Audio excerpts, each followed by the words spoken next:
test begins. Let's look at Europe here and trade with Asia and the situation around the year 1500. Remember, these European countries right in this area are smaller countries competing with each other. The two we're going to focus on today are Spain and Portugal.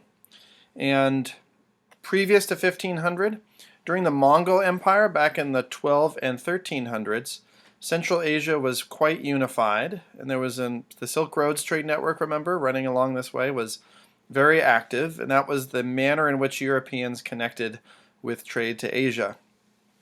As the Mongol empires come to a close and Islamic states begin to dominate this region, particularly the Ottoman Empire right here, then Europeans begin to search for alternate routes to Asia.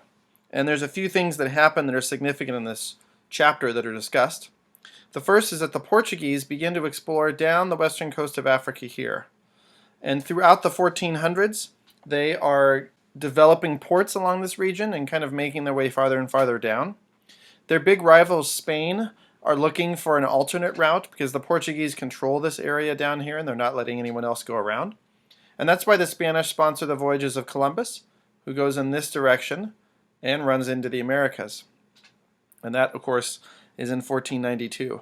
Shortly thereafter, a Portuguese explorer named Vasco da Gama makes his way all the way around the tip of Africa and opens up European access into the Indian Ocean and to Southeast Asia, and eventually trade directly with China over in this region.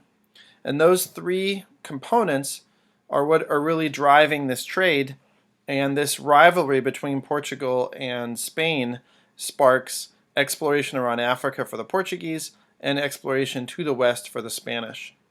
The book mentions Yap, which is way over here, and the point is there are trade networks happening in what we call Oceania over here, but because the European influence stops right about there in the 14 and 1500s, these trade networks over here are still operating the way that they had for centuries. That's a quick overview of trade in Europe for this chapter, and that is good to know.